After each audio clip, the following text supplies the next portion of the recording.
स्वागत सभी का आपके अपने यूट्यूब प्लेटफॉर्म दृष्टि एग्रीकल्चर पर। और आज मैं आप लोग के लिए नेमरा सुंडा बुक सीरीज़ के अगले लेक्चर में लेकर के आया हूँ इम्पोर्टेंट टॉपिक, और इससे बहुत सारे प्रश्न प्रतियोगी परीक्षाओं में पूछे जाते हैं। और ये एंटोमोलॉजी का एक सबसे ज़्यादा अति महत्वपूर्ण टॉपिक है।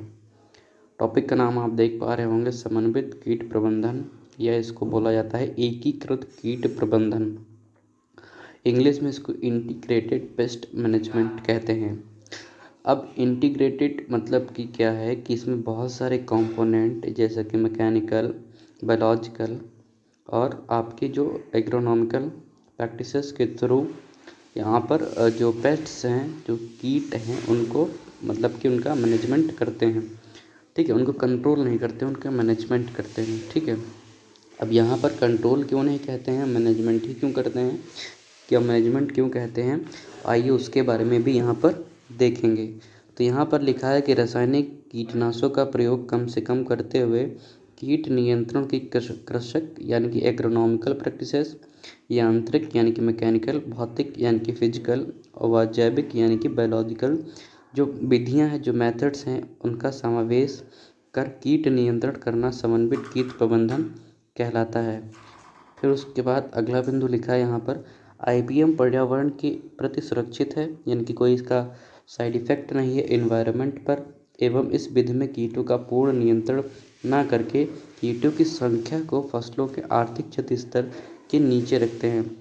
यानी कि यहाँ पर कहने का मतलब है कीटों को पूर्णतः इसमें नियंत्रित नहीं किया जाता है, कंट्रोल नहीं किया जाता, बल्कि क्या किया जाता है, उनकी जो संख्या है उसको EIL जो स्तर है उसके नीचे कर देते हैं। तो जब EIL स्तर के नीचे हो जाता है तो जो हमारा इकोनॉमिक लॉस है, ठीक है, वो कम हो जाता है, जिसको बोलते हैं आर्थिक क्षति स्तर। इंग्लिश में इसको इकोनॉमिक इंजरी लेबल कहते हैं। इसलिए इससे कीटों का नियंत्रण ना करके इसलिए क्या बोलते हैं, इसको कीटों का प्रबंधन कहा जाता है। ठीक है, इसलिए इसको कीटों का प्रबंधन कहा जाता है। आगे देख लेते हैं कीटों का आर्थिक दहलीज स्तर, यानी कि पहले तो मैंने बताया कि जो मैनेजमेंट करते हैं कीटों का IPM के अंतर्गत, वो EIL यानी कि इकोनॉमिक इंजरी लेवल के नीचे कर देते हैं। ठीक है, वो लेवल आर्थिक क्षति स्तर। अब देखते हैं आर्थिक दहलीज स्तर क्या है, कीटों का आर्थिक दहलीज स्तर। ठीक है, तो यहाँ पर देखिए इसको बोलते हैं इकोनॉमिक थ्रेशहोल्ड लेवल। तो यहाँ पर लिखा है कीटों का वह घनत्व या डेंसिटी जिस पर आर्थिक क्षति स्तर पर पहुँचने से पहले कीटनाशियों का छिड़काव किया जाना चाहिए, वह आर्थिक दहलीज स्तर कहलाता है। फिर उसके बाद लिखा है इस स्तर पर फसलों पर कीटनाशियों का छिड़काव किया जाता है, यानी कि ETL स्तर पर, इसलिए इस स्तर को कार्यवाही दहलीज स्तर या ETL भी कहते हैं। ठीक है, एक्शन थ्रेशहोल्ड लेवल। ठीक है, आगे क्या है, प्रमुख फसलों के कीटों का आर्थिक दहलीज स्तर। ठीक है, तो यहाँ पर कुछ फसलों के कीट दिए गए हैं और उनका जो ETL स्तर क्या है वो यहाँ पर बताया गया है। पहला है कपास। कपास का कीट स्तर क्या है, लीफ हॉपर कीट है। ठीक है, इसका ETL स्तर क्या है, 1 to 2 लीफ हॉपर पर लीफ। ठीक है, इतने होने चाहिए।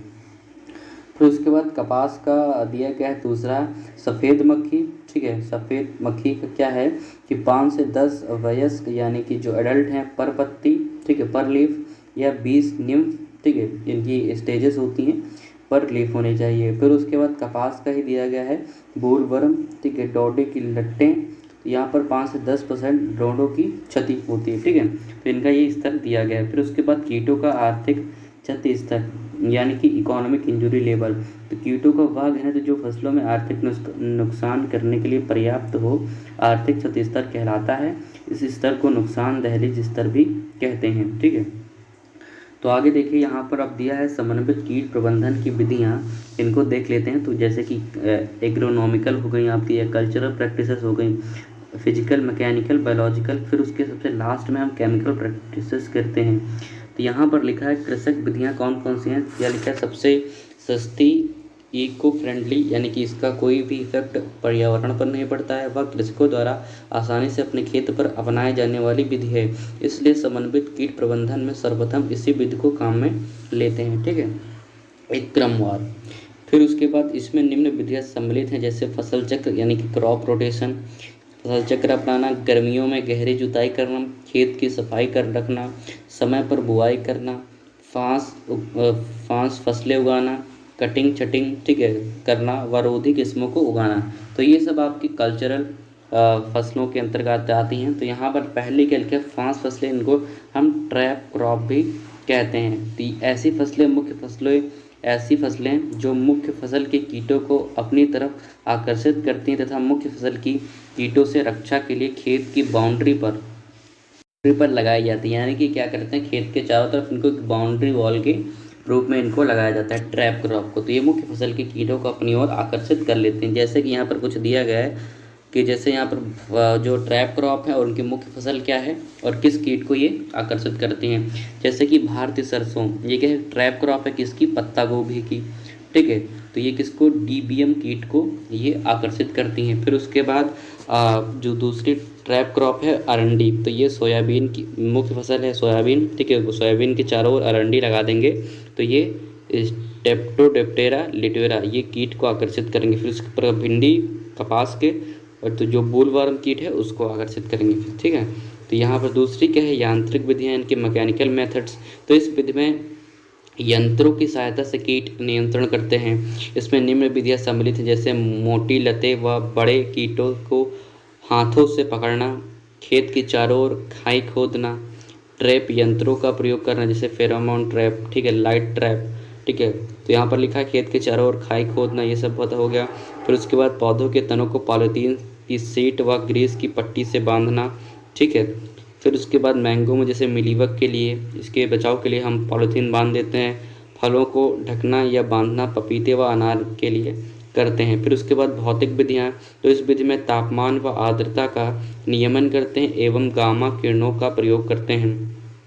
इसमें निम्न विधियाँ सम्मिलित हैं, जैसे फ्लेम थ्रोवर, टिड्डी के लिए अनाजों में नमी नियमन करते हैं कितने प्रतिशत, 10 से 12% और करके, एवं तापमान कम या बहुत अधिक करके कीटों को निष्क्रिय कर अनाजों का सुरक्षित भंडारण किया जाता है। इनकी बेसिकली टेम्परेचर को हम कम ज़्यादा करके करते हैं। फिर जैविक नियंत्रण यानी कि बायोलॉजिकल कंट्रोल, इसमें क्या करते हैं, जीवों द्वारा जैसे कि परभक्षी एवं परजीव्याभ कीटों एवं सूक्ष्म जीवों का प्रयोग करके कीटों का नियंत्रण करना जैविक नियंत्रण या पैरा बायोलॉजिकल कंट्रोल कहलाता है।